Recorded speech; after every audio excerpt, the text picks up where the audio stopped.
स्वाध्यायः परमः। Doctor Baba Saheb Ambedkar open university.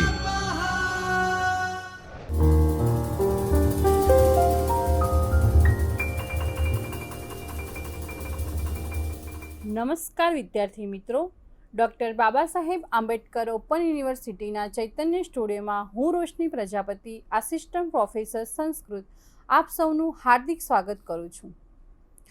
વિદ્યાર્થી મિત્રો, આપણે ગયા લેક્ચરની અંદર વૈદિક સાહિત્ય અને ઉપનિષદ પેપર 204 SKTM 204 અને SKTS 204માં આપણે મંત્રોનું વિશ્વામિત્ર નદી સૂક્તમાં મંત્રો વિશે આપણે જોઈ રહ્યા હતા, જેમાં વિશ્વામિત્ર ઋષિ જે છે એ નદીઓને સંબોધીને વિશ્વામિત્ર રાજા સુદાસના ત્યાંથી યજ્ઞ કરીને આવી રહ્યા હોય છે અને વચ્ચે ત્યાં રસ્તામાં નદીઓ આવે છે. હવે ત્યાંથી ધન દોલત અને ગાડા ભરીને વિશ્વામિત્ર લઈને આવી રહ્યા છે. ત્યાં નદીઓનાથી કેવી રીતે જવું એટલા માટે અહીંયા ઋષિએ નદીને અહીંયા વિનંતી કરી છે કે મને અહીંયાથી જવાનો માર્ગ આપો. એટલે અહીં નદીઓને વિનંતી કરે છે અને નદીઓને સંબોધીને કહે છે કે હે નદીઓ, તમે પર્વતોના ઉપરથી પ્રવાહ રૂપે તમે જેમ ધસમસતા આવી રહ્યા છો, જેમ ઘોડાઓ જેમ હરીફાઈ કરતા હોય અને એકબીજાની પાછળ દોડે, આગળ દોડે, અને જેમ ગાય એ પોતાના વાછરડાને ચાટવા માટે દોડતા હોય, વહાલ કરવા માટે, એમ તમે સમુદ્રને મળવા ધસમસતા વેગથી તમે જઈ રહ્યા છો. એ વેગને અહીં રોકો. બીજા મંત્રની અંદર વિશ્વામિત્ર ઋષિ નદીઓને સંબોધીને કહે છે કે હે નદીઓ, તમે જે વેગથી જઈ રહ્યા છો, ગાયના વાછરડાઓની જેમ તમે ગાયને જેમ વહાલ કરવા, વાછરડાને ચાટવા આગળ જઈ રહ્યા છો, એમ અહીં તમે તમારા વેગને અહીંયા ધીમે રાખો. તમે ઇન્દ્રની આજ્ઞાથી તમે સમુદ્રને મળવા જઈ રહ્યા છો તો તમારી લહેરોને અહીંયા રોકી રાખો. એમ અહીં આપણે હવે આગળ દ્વિતીય વર્ષમાં જે વિશ્વામિત્ર નદી સૂક્તની અંદર આપણે ત્રીજો મંત્ર જે જોવા જઈ રહ્યા છીએ, મંત્ર 3 છે, જેમાં અચ્છા સિંધુમ માતૃતામમ યાશમ વિપાસમ ઉર્વી શુભઘામ ગન્મઃ વત્સમીવ માતરા સંરિહાણે શમાનમ યોની મનુ સંચરંતી. આ મંત્રની અંદર અહીંયા કહે છે વિશ્વામિત્ર ઋષિ, અચ્છા સિંધુમ માતૃતામમ યાશમ વિપાસમ ઉર્વી શુભઘામ ઘન્મ વત્સમ ઇવ માતરા સંરિહાણે સમાનમ યોની મનુ સંચરંતી. પદપાઠ જોઈએ તો અચ્છ સિંધુમ માતૃ ઉત્તમામ, માતૃત્તમા માતા, ઉત્તમમ પણ કેવી માતા કીધી છે? શ્રેષ્ઠ માતાઓ. અયા આશમ, યા ધાતુનું અહીંયા અયાશમ એ અહીંયા ભૂતકાળનું રૂપ આપ્યું છે. વિડપાશમ ઉર્મિમ શુભગામ અગન્મઃ વત્સમ ઇવ માતરા સંરિહાણે ઇતિ સમહરિહાણે સમાન યોનિમ અનુસંચરંતી ઇતિ સમચરંતી. આગળ આપણે એનો અન્વય જોઈશું કે હે નદ્યો, વિશ્વામિત્ર ઋષિ નદીઓને કહે છે કે હે નદ્યો, માતૃ તમામ સિંધુમ અચ્છ અયા શમ. માતૃ તમામ એટલે માતા કેવી છે? ઉત્તમ, શ્રેષ્ઠ માતા.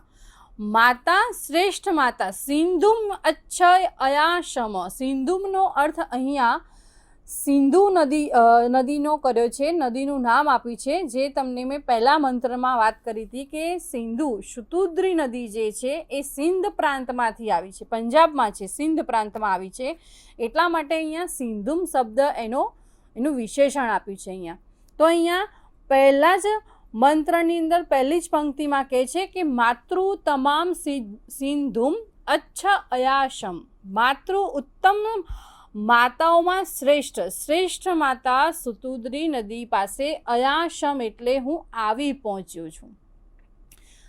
પછી અહીંયા બીજી નદીનું નામ આપ્યું છે, એની વિશેષતા આપી છે ઉર્વી સુભગામ વિપાશમ અગન્મઃ. ઉર્વીમ સુભગામ, ઉર્વી એટલે વિશાળ, વિસ્તીર્ણ વિશાળ, શુભગામ એટલે સૌભાગ્યવાળી, સારા ચિહ્નોવાળી, વિપાશમ એટલે એવી વિપાસ, જે નદીનું નામ છે વિપાશ, એ વિપાશ નદીને અહીંયા કહે છે કે વિસ્તીર્ણ વિશાળ પટવાળી, સારા ચિહ્નોવાળી, સારા સૌભાગ્યવાળી એવી વિપાસ નદી પાસે અગન્મઃ અમે આવી પહોંચ્યા છીએ. માતરા વત્સમ ઇવહ સંરિહાણે, સંરિહાણે શબ્દ આપણે પહેલા મંત્રમાં પણ જોયો હતો કે રિહાણે શબ્દનો અર્થ અહીંયા ચાટવું, વહાલ કરવો એવો અર્થ થાય છે. અહીંયા આપ્યું છે સમરિહાણે, સારી રીતે વહાલ કરવો. કેવી રીતે? સારી રીતે. સમાનમ યોનિમઃ, સમાનમ એટલે સમાન, યોનિમઃ એટલે અહીંયા ક્ષેત્ર બતાવ્યું છે કે જે આશ્રય સ્થાન જે છે એ જગ્યા, જે બંને નદીઓ જે છે એ બંને નદીના કાંઠા, નદી બંને કાંઠાની વચ્ચે જે માર્ગ કરીને જે જઈ રહી છે, જે વહી રહી છે, એ અહીંયા આપણને એના માટે યોનિમ શબ્દ વાપરે છે. અનુસરંતી યુવામ અયાશમ, અનુસરણ એટલે કે અનુસરે છે, એક બંને નદીઓ એકબીજાને સમાન રીતે જઈ રહી છે અને અનુસરી રહી છે. તો અહીંયા શું કહે છે કે વિશ્વામિત્ર કહે છે, વિશ્વામિત્ર ઋષિ કહે છે કે હે નદીઓ, શ્રેષ્ઠ માતા સુતુદ્રી નદી પાસે હું આવી પહોંચ્યો છું. વિસ્તીર્ણ વિશાળ પટવાળી, સારા ચિહ્નોવાળી, સારા સૌભાગ્યવાળી એવી વિપાસ નદી પાસે આવી પહોંચ્યા છીએ. અમે બંને નદીની પાસે અમે આવી પહોંચ્યા છીએ. બંને નદીઓ જેમ પોતાના વાછરડાને વહાલ કરતી બે માતાઓ સમાન આ બે નદીઓ સમાન ગંતવ્ય તરફ અનુસરી રહી છે. આપણે અહીંયા એના કેટલાક શબ્દોના અર્થ જોઈએ. અયાસમ, અયાસમ એટલે યા જે ધાતુ છે, યા ધાતુને એનો અર્થ થાય છે પ્રાપ્ત કરવું. એટલા માટે અહીંયા અયાસમ એટલે ઋષિ કહે છે કે હું નદીઓની પાસે આવી પહોંચ્યો, એટલે કે હું નદીને પ્રાપ્ત કર્યો, ત્યાં આવીને એમને પ્રાપ્ત કરી જગ્યા, એટલે કે એ ધાતુના ભૂતકાળ ઉત્તમ પુરુષ એક વચન અહીં આવી પહોંચ્યો છું, પ્રાપ્ત થયો છું એવો અહીંયા અર્થ આપ્યો છે. યોનિમ એટલે નિવાસ સ્થાન, ઉત્પત્તિ સ્થાન, જ્યાં નદીઓનું વહેણ છે, નદીના વહેણનું પાત્ર. બંને જે નદીઓ છે, નદીઓના બંને કાંઠાની વચ્ચેનો જે માર્ગ છે ત્યાંથી નદી જઈ રહી છે. તો એ બંને વચ્ચેનો જે માર્ગ છે એને અહીંયા યોનિમ શબ્દ વાપરે છે કે નિવાસ સ્થાન, જે નદીના વહેણનું પાત્ર છે એવો અર્થ અહીં પરાંજપે અહીંયા દર્શાવ્યો છે. આગળ જોઈએ તો ડૉક્ટર એચ.ડી. વેલણકર પણ અહીં નદીના સંદર્ભમાં આશ્રય સ્થાન કે નદીનું વહેવાનું પાત્ર, જે બે કાંઠા વચ્ચેનો વહેણનો માર્ગ અહીં એનો અર્થ કરે છે. સાયણ અને વેંકટ માધવ સમુદ્ર એવો અર્થ કરે છે, જ્યારે નિરુક્ત અહીં યોનિ ઇતિ ગૃહનામ એવું જણાવે છે. સંચરંતી શબ્દનો અર્થ અહીંયા સમ પ્લસ ચર એટલે કે સમ એટલે સારી રીતે, ચર એટલે ચરવું, ફરવું એવો અર્થ અહીંયા થાય છે. તો ધાતુનું વર્તમાન કૃદંતનું સ્ત્રીલિંગ પ્રથમા દ્વિવચન જાણે સાયણ ભાષ્યમાં વ્યાખ્યાતા કરતા એવું જણાવે છે કે સમ્યક ચરંત્યો, સારી રીતે તે ફરે છે. કોણ? તો નદીઓ.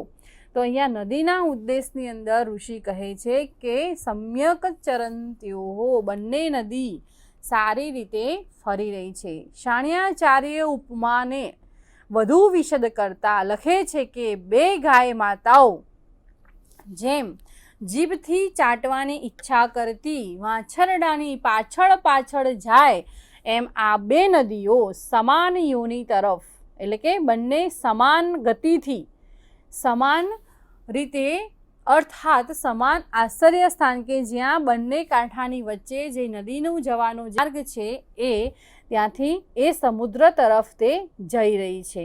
અહીંયા આપણે મંત્ર 3ની અંદર આપણે જોયું કે વિશ્વામિત્ર ઋષિ જે છે એ નદીઓને બંનેના વેગથી, જે બંને એક જ સરખા વેગે બંને કાંઠાની વચ્ચે જે વેગથી જઈ રહી છે સમુદ્રને મળવા માટે, એ અહીંયા ઋષિ કહે છે કે અમે અહીંયા આવી પહોંચ્યા જે છે, જે સુતુદ્રી અને વિપાશ નદી બંને છે એ બંને નદીઓ પાસે ત્યાં ઋષિ આવી પહોંચ્યા છે અને બંને નદીનો વેગ તે જુએ છે. તો કહે છે કે બંને વાછરડા, બંને ગાય માતાઓ જેમ વાછરડાને ચાટવા માટે વાછરડાની પાછળ પાછળ જેમ ગાય દોડે છે, તેમ અહીંયા નદીઓ સમુદ્રને મળવા જઈ રહી છે.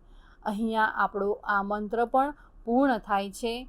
હવે આપણે આગળનો મંત્ર આગળના લેક્ચરમાં આપણે જોઈશું. ત્યાં સુધી તમે આ 3 મંત્રોનો અભ્યાસ કરશો. અસ્તુ, ધન્યવાદ.